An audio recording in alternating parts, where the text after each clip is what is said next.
Hey friends, this is Karen from Blue Rooster Farm, and today we're in the kitchen and we are preserving pumpkins.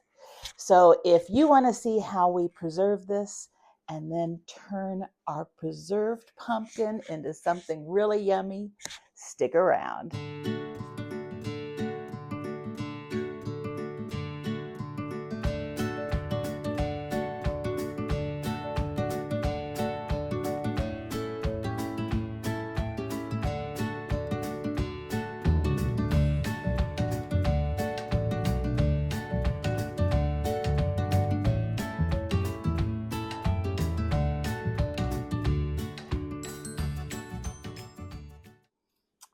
Hey guys, thanks for sticking around. Well, today we're going to do a video on preserving and using a pumpkin. Now, this is just a regular old jack-o'-lantern pumpkin. It's not a pie pumpkin, but you can still do all the pumpkin things you want with this as well. Sometimes they don't have quite as much meat on them or flesh, or they might not be quite as sweet, but that's okay. They are still pumpkins. Um, we purchased our pumpkins from a neighbor who grows them every year, and so we got several of them. And I've got to tell you a story. And this side of the pumpkin looks pretty good, but when you look down there, over here, you see some little bites. Well, we got the yard decorated for fall. We put out 6 pumpkins and just set them around the yard. And one of them is in a big wash tub with flowers coming down. We just put it in the middle, and it's a real big one. And got everything set. My husband and I went inside. We're inside for about 20 minutes, took a look outside, and all of the pumpkins were scattered all over our yard. And a lot of them had the stems pulled off. The giant pumpkin was pulled across the yard. Its stem lay next to it. Um, they were just everywhere. It looked like somebody had a big pumpkin fight. And so, of course, we knew who the culprit was. It was our dog, Gus. And so we went out, replaced them. We scolded him very well, let him know that that is not something that he touches. Came back in, did a few things. Later, my husband went out to check on things. And again, it was after dark. Pumpkins were all over the yard. So he once again scolded him, made sure he knew that these were not his, brought several of them in because they were chunked up pretty bad, and went back inside. He hasn't touched them since. So I think he learned his lesson. But there are some damages, and I'm going to have to go ahead and start using these pumpkins because these will start to rot with those marks in them. We still have, I think, 4 of them left, so I'll need to be processing them. But I did process some just the other night, and so I'm going to show you how I processed our pumpkins. And we did 2 different ways this year. We did frozen pumpkin, a pumpkin puree. You cannot can pumpkin puree, or it's not recommended. There's no tested recipe. It is such a thick puree that they don't have any recommended time for processing. And so if you want to do puree, you need to freeze it or do it at your own risk on canning. I canned some, not this year, and I don't know that I'll be canning much unless our freezer space is limited. But I did this 2 years ago in 22, and you have to chunk it and put it in water. And it is fine.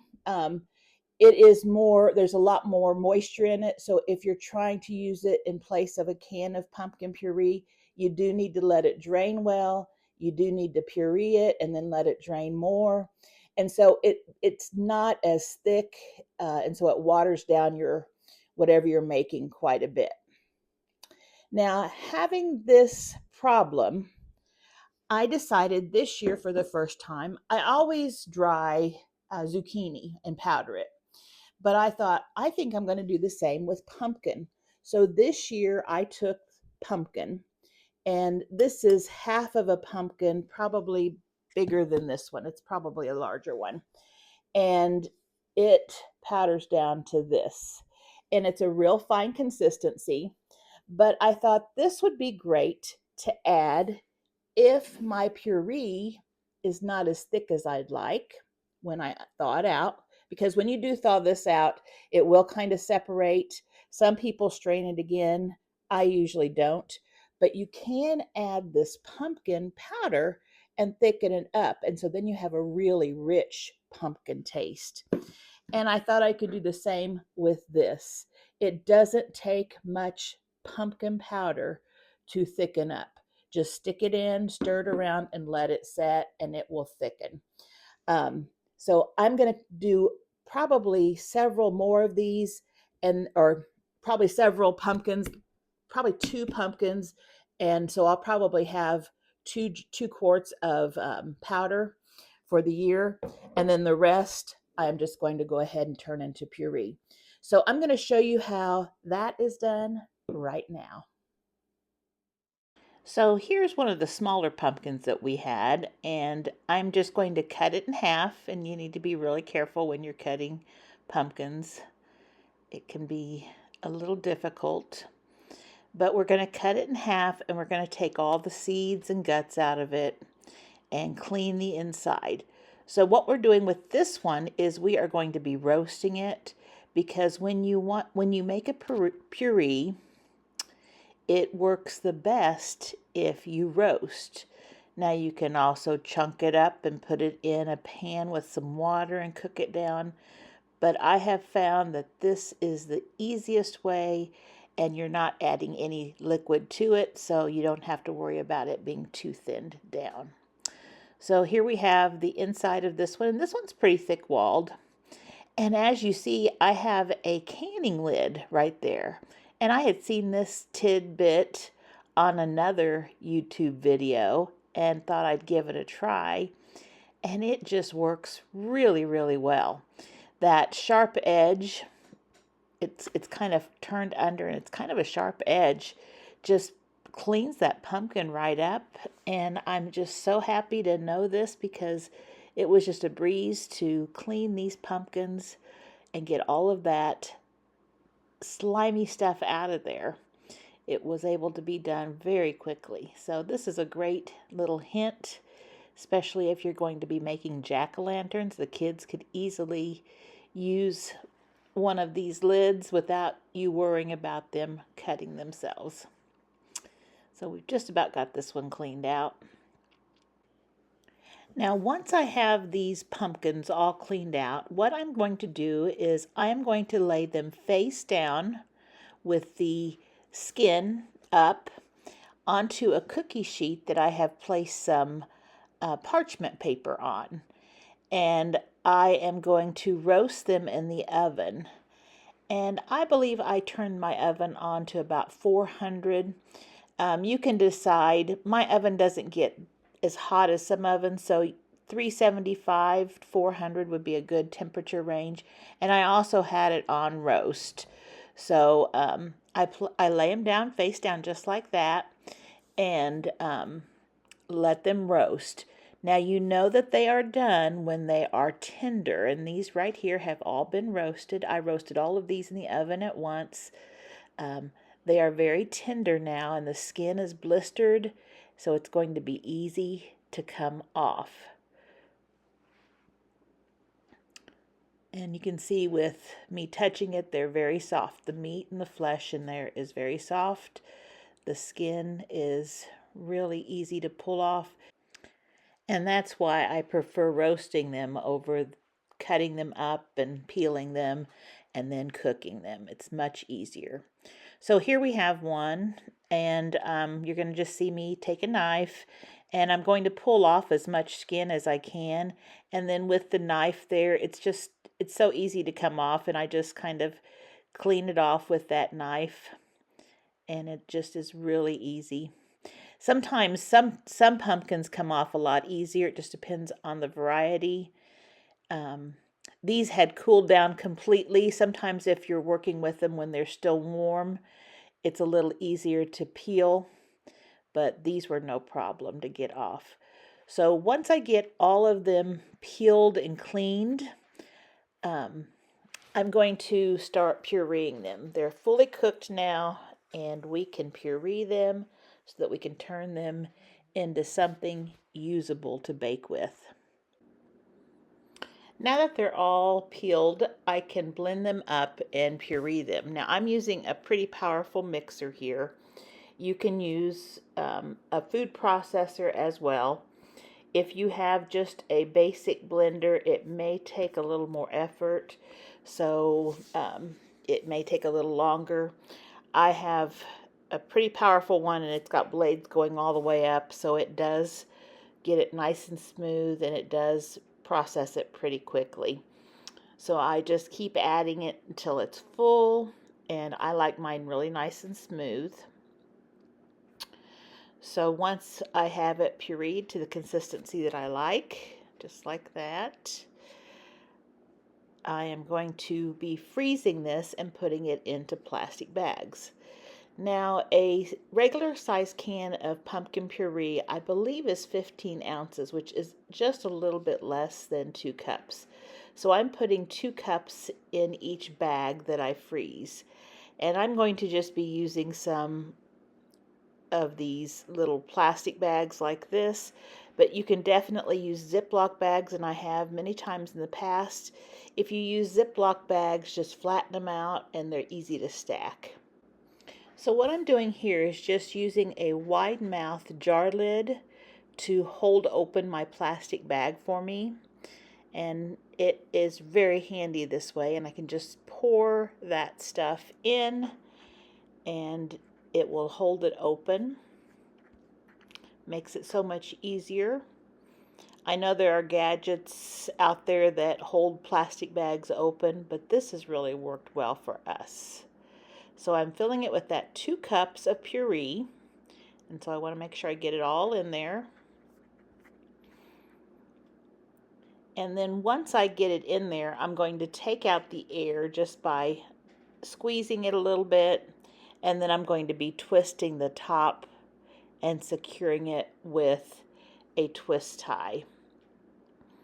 So there, I'm just patting it down so it'll lay flat.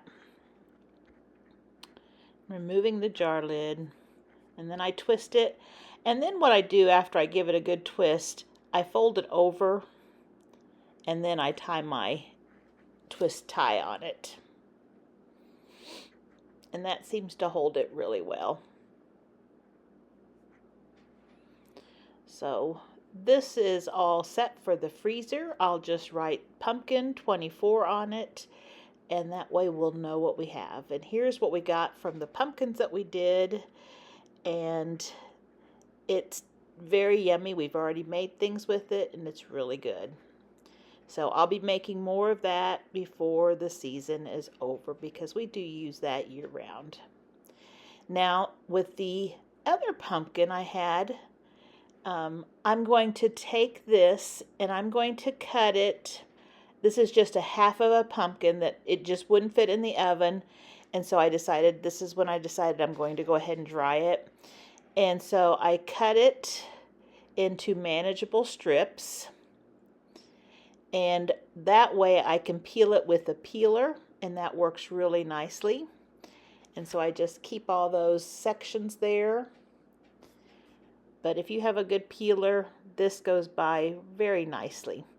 And then I'm going to cut it in slices so that I can lay it on my dehydrator.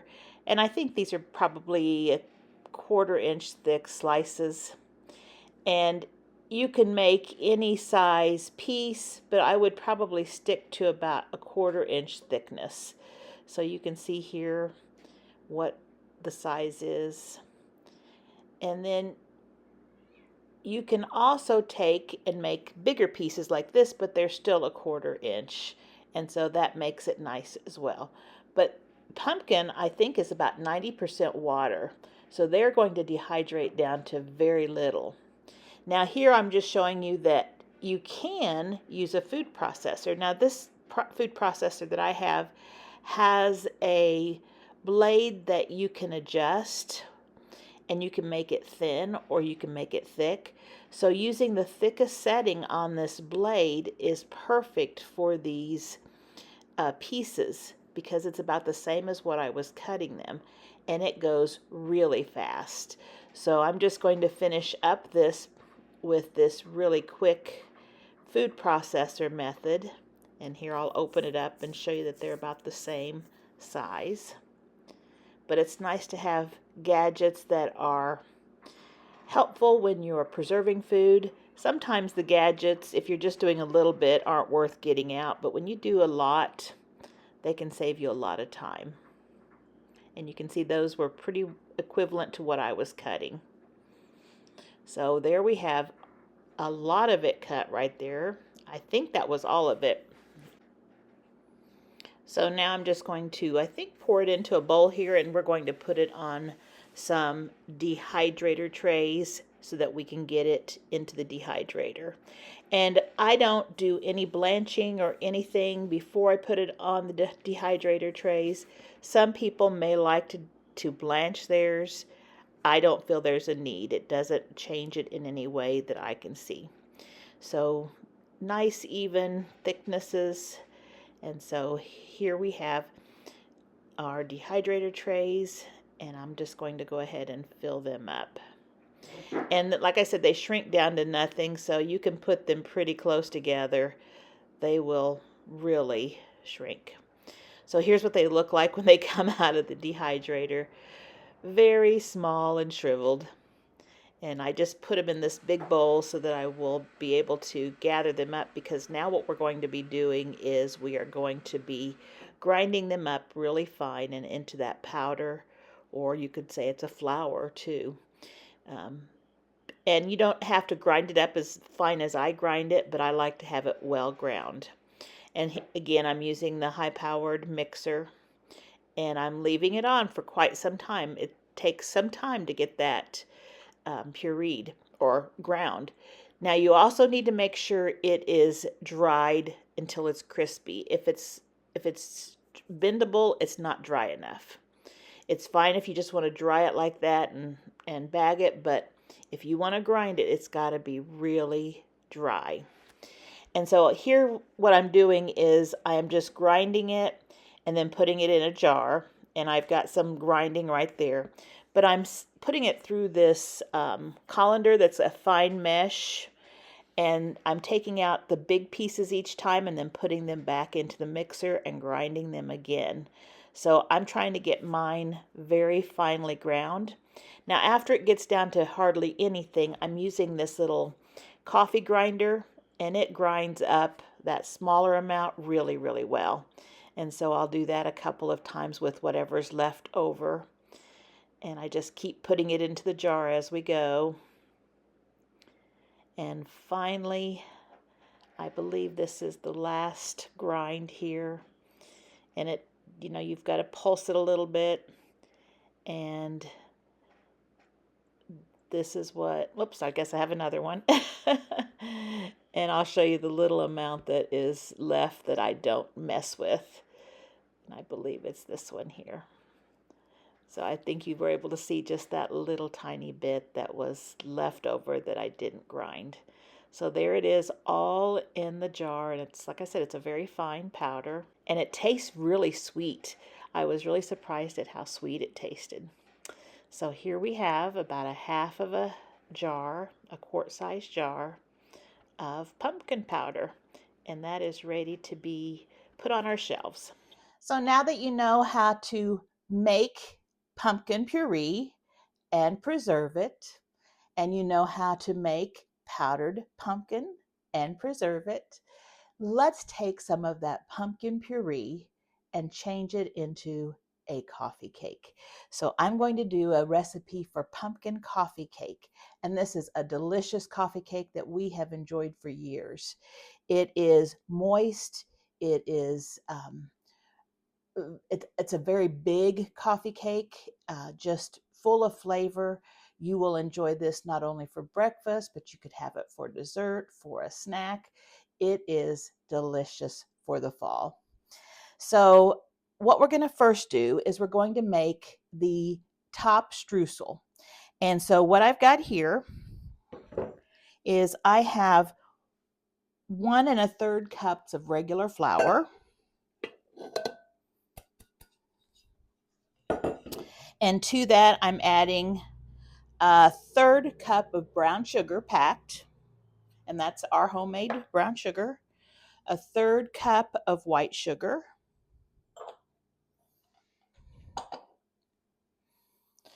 And we're also going to add a teaspoon of cinnamon. And I'm going to add a little bit more just because this is quite a bit of streusel. And we really like that pumpkin taste. So let me get that. A teaspoon of cinnamon. Woo! Having a cinnamon party over here. And again, my recipe. Why my recipes are always dirty, why my cookbooks are always completely ruined. I'm a messy cook. So we've got all of that in here, and I can just give it a little stir here. And this, again, people have asked. This is a Danish dough hook. It also is good for batter, a Danish batter whip. So it's just good for thicker ingredients, and this is going to be thick once we add the butter. So we've got that whisked together, and now we're going to add a stick of butter, which is a 1/2 cup of melted butter, and we're going to stir that around. And that's going to absorb all that pretty quickly, and you're going to get kind of a crumble. And just try to get the flour all incorporated into it. Now, I have been known to add oats to this to try to make it a little more healthy, but I'll just follow the recipe here. And I just replace part of the flour with oats and maybe even oat flour. Okay, so it looks like we've got all of that incorporated. And another thing I usually add, because my butter was not salted, I usually add just a little bit of salt, a little pinch. If you were using salted butter, you don't need it. Okay, so we're going to set that aside. And then I'm going to get this cleaned up, and we're going to make the cake. All right, I got my area cleaned up. My cinnamon party's gone. Cleaned up. I've checked my apron a couple times to make sure I'm not covered in cinnamon. You know, maybe I'm just cinnamon spice. But we are ready to make the coffee cake. So what's exciting about this recipe is that when I was looking at my recipe for this, I realized I can use my muffin mix for this. And that's what I'm going to do for today. So the first thing we're going to do is we're going to take and put all of our liquids and sugars into our mixing bowl right here. I want to put in, and let me see what we've got here. I want to put in, this is 3/4 cup of oil, any kind of oil that you usually use. I think this is either vegetable oil or a combination. I'm not sure which. So 3/4 cup of oil. We are going to also need 1/2 cup of sour cream. Now you can replace this with yogurt if you'd like, if you'd want it to be less fat.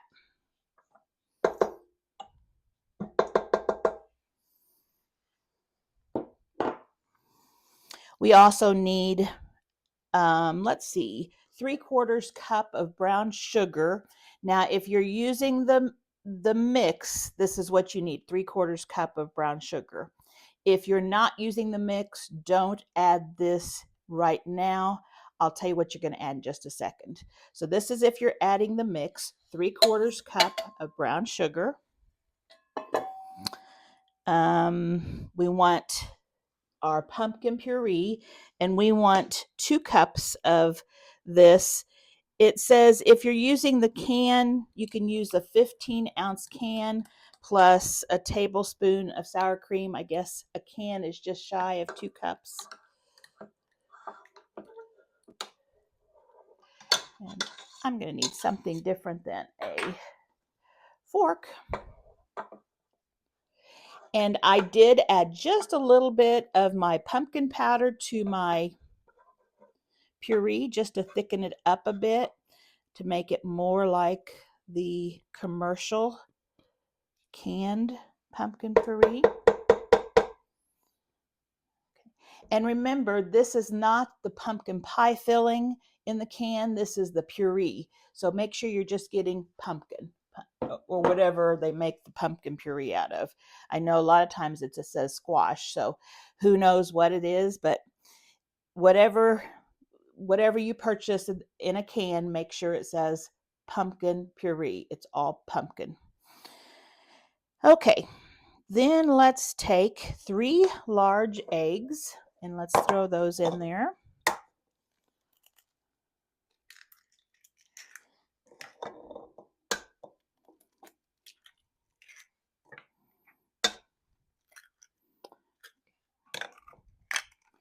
And then we're going to whisk this up.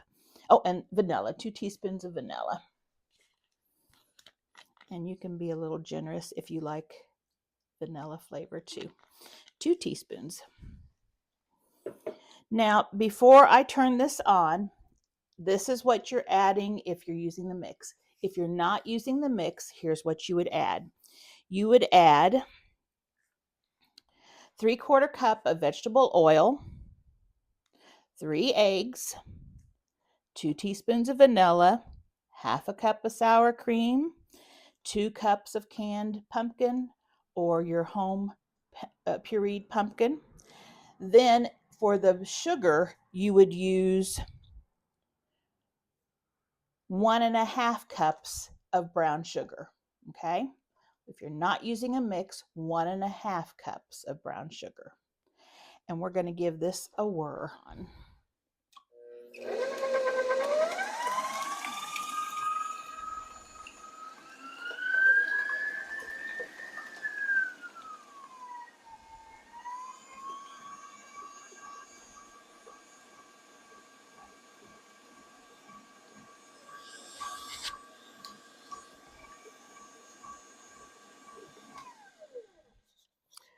All we're doing is just getting the ingredients thoroughly mixed and incorporated together. And I'm just scraping the sides so that everything's together. All right. Now I'm going to tell you what you're going to add if you're not using the mix. If you're not using the mix, you're going to take 3 cups of flour and you're going to put it in a bowl. You're going to take a teaspoon of baking soda, a teaspoon of baking powder, 1/2 teaspoon of salt,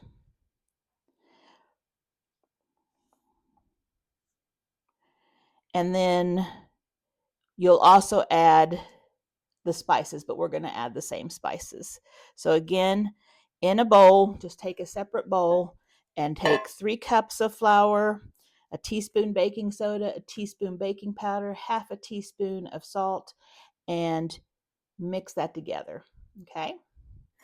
That will be your flour mixture. We've got ours right here. We are going to take 2 3/4 cups of this mix, and we're going to add a cup of flour. So I've got a cup of flour here, and we're going to add 2 3/4 cups. And this is a 1/2 cup, so we'll just do, and again, like I said, give it a good stir, and I think I'm going to turn it upside down and give it a shake, just so that if anything has been settled to the bottom, it will be all incorporated. Get the sugar, the salt, the baking soda, the baking powder, all mixed together. Okay, so we need 2 3/4 cup plus 1 cup of flour.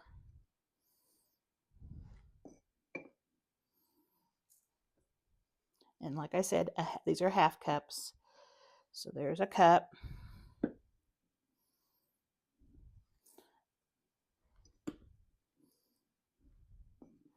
There's 2 cups. There's 2.5. And there's another quarter. So that makes 2 3/4 cup of our mix. So at this point, if you've added your 3 cups of flour, your teaspoon of soda, your teaspoon of baking powder, your half a teaspoon of salt, you're in the same spot that we're in. We've just got our mix and a cup of flour here. So let's take our whisk of some sort here. I'll just take it out of my streusel. And let's just mix this together. And the reason we're putting this in a separate bowl to mix together is we just want to get it mixed up well, but not overbeat our batter. And normally if I were baking, I would probably have it on top of the batter and just add all the dry ingredients and then sprinkle around my baking soda, baking powder, salt, and just kind of get that and then mix it. But we will do it this way, that way. We'll make sure that it will come out correctly. Okay, so that's all mixed together. And I'm also going to add some spices. So everybody, whether you're using the mix or not, you're going to add these spices. So we're going to add a tablespoon of pumpkin pie spice. And if you don't have pumpkin pie spice, I suggest to take about a teaspoon, about a half of a tablespoon of cinnamon, and then add just a quarter of a teaspoon, a quarter of a teaspoon of ginger, a quarter of a teaspoon of nutmeg, and just a little bit of ground cloves. Now, if you don't like any of those seasonings, you can leave them out, and you could just use plain cinnamon and not add any pumpkin pie spice. That's totally fine too. So we're adding 1 tablespoon of pumpkin pie spice, 1 tablespoon of regular cinnamon, and we're going to give that a stir just to get it incorporated.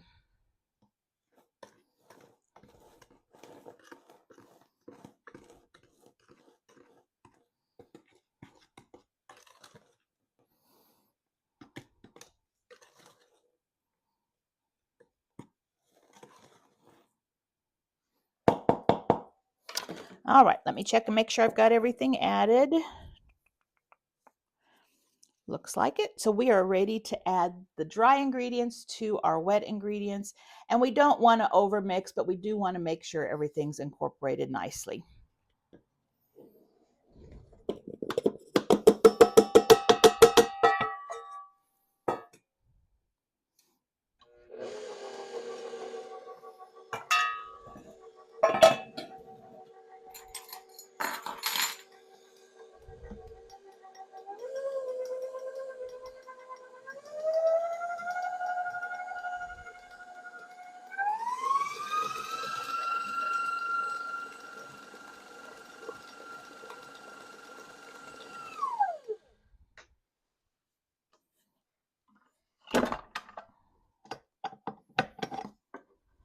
So I'm just taking the paddle out, and I'm just going to give it a final stir and scrape down with a spatula.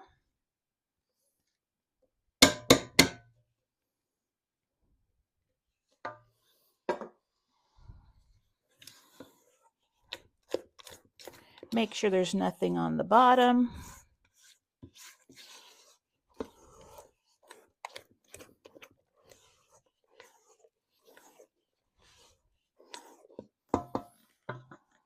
And there's what our dough looks like, or our batter. Let's see what it tastes like. That's good. Now we need to get a 13 by 9 inch pan. And since I am going to be taking this somewhere, I am going to be using these aluminum pans, and I got these at Hobby Lobby just recently. Aren't they cute? So it's just the aluminum pan like this, and then you have a topper that's a cardboard, and they were in sets of 2. And we'll see if it will all fit in here. I might not be able to use the topper if it rises much, but that's okay. I can still use aluminum foil. So let me get my oil. And we just want to grease our pan.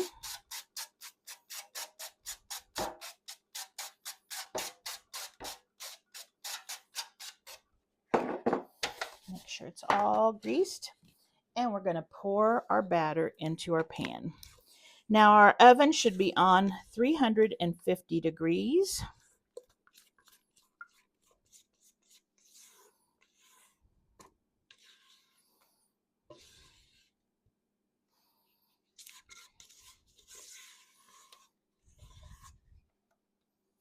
Now if you are using another aluminum foil, like a cake pan, some of those are kind of small. And like I said, this is a large coffee cake.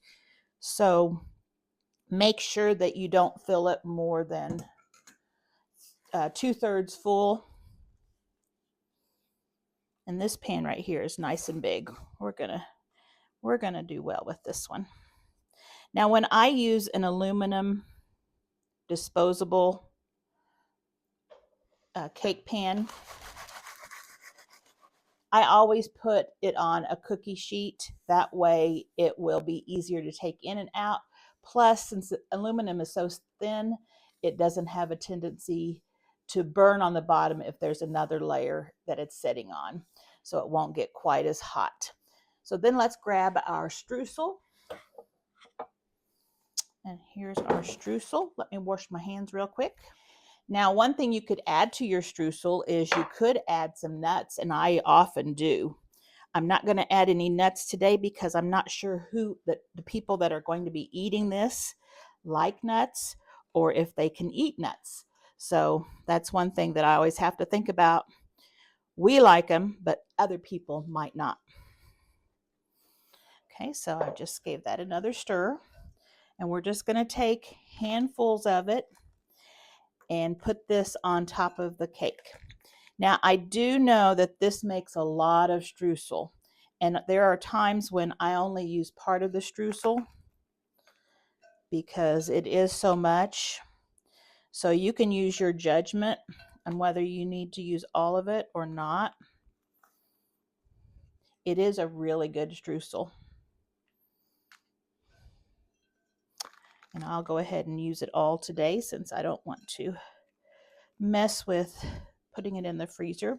If you didn't want to use it all, put it in a little Ziploc plastic bag, stick it right on it and tell what it is, and stick it in the freezer. You can use this for muffins, a muffin topping, cinnamon rolls, anything like that that you want a little streusel topping on.